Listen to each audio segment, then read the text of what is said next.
हे viewers, जय माता की। कैसे हैं आप सब? आई होप आप सब अच्छे होंगे, अपनी पढ़ाई को बहुत अच्छे से एंजॉय कर रहे होंगे। आज हम बात करने वाले हैं संविधान में सबसे पहले लिखा हुआ आता है उद्देशिका, यानी कि संविधान की बाइबल यानी गीता कहा जाने वाला भारत की राज्य व्यवस्था नामक पुस्तक पर आसानी से फ्रंट पेज में लिखा होता है, जिसे हम प्रस्तावना के नाम से जानते हैं। आज हम इसी टॉपिक पे डिटेल से डिस्कशन करेंगे। इसे भारत के यानी भारतीय संविधान की उद्देशिका अथवा प्रस्तावना भी कहा जाता है। यह नेहरू जी द्वारा प्रस्तुत उद्देशिका में प्रस्तुत आदर्श जो प्रस्तुत है, जो उनके द्वारा किया गया, उसे ही संविधान की उद्देशिका में शामिल कर लिया गया। संविधान के 42वें संविधान संशोधन 1976 द्वारा प्रस्तावना, जो कि इस प्रकार है: हम भारत के लोग भारत को एक संपूर्ण प्रभुत्व संपन्न समाजवादी पंथ निरपेक्ष लोकतंत्रात्मक गणराज्य बनाने के लिए तथा उनके समस्त नागरिकों को सामाजिक, आर्थिक और राजनीतिक न्याय, विचार, अभिव्यक्ति, विश्वास, धर्म और उपासना की स्वतंत्रता।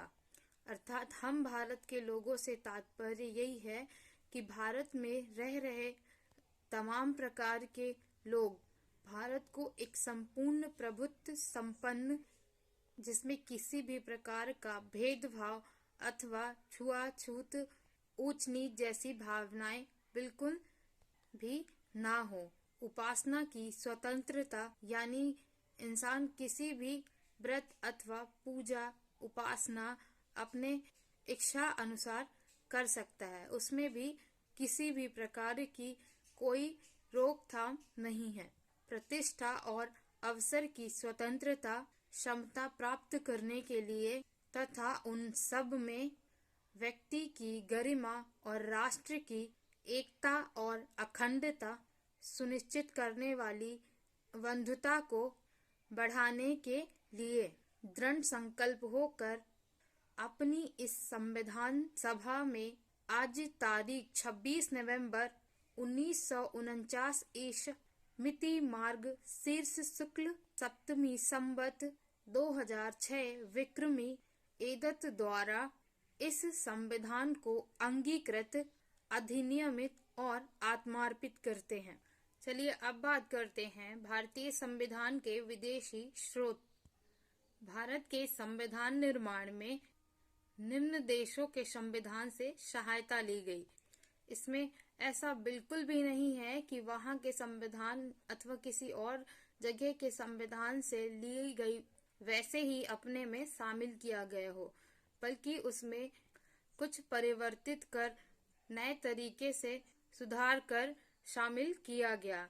भारत का संविधान एकमात्र लिखित संविधान है जिसमें सबसे पहला है संयुक्त राज्य अमेरिका।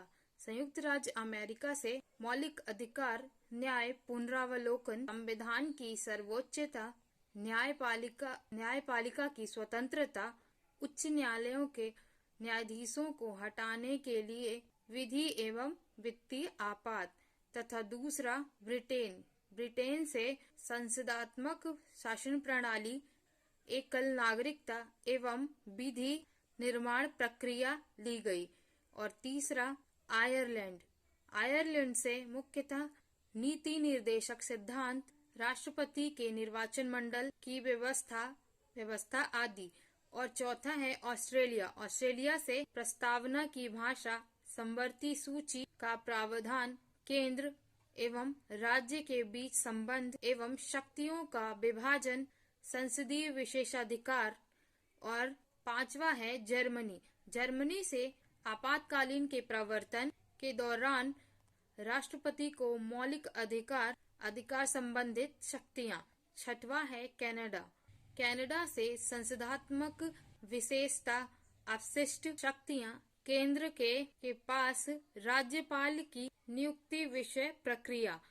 सातवां है दक्षिण अफ्रीका, इससे संविधान संशोधन की प्रक्रिया का प्रावधान लिया गया। आठवां है रूस से मौलिक कर्तव्यों का प्रावधान और फिर है जापान से विधि द्वारा स्थापित प्रक्रिया। अब बारी है नोट की। भारतीय संविधान के अनेक देशी और विदेशी स्रोत हैं, लेकिन भारतीय संविधान पर सबसे अधिक प्रभाव भारतीय शासन अधिनियम 1935 का है। भारतीय संविधान के 395 अनुच्छेद में से लगभग 250 अनुच्छेद ऐसे हैं जो 1935 ईसा के अधिनियम से या तो शब्दशः लिए गए हैं या फिर उनमें बहुत थोड़ा परिवर्तन के साथ लिया गया है। आज के वीडियो में इतना ही। प्लीज वीडियो कैसा लगा जरूर बताएं। वीडियो को लाइक और ज्यादा से ज्यादा शेयर करें। वीडियो पे नए हैं तो प्लीज चैनल को सब्सक्राइब किए बिना मत जाएं। मिलते हैं नेक्स्ट वीडियो में, तब तक के लिए जय हिंद। और इस क्वेश्चन का आंसर कमेंट बॉक्स में जरूर दें।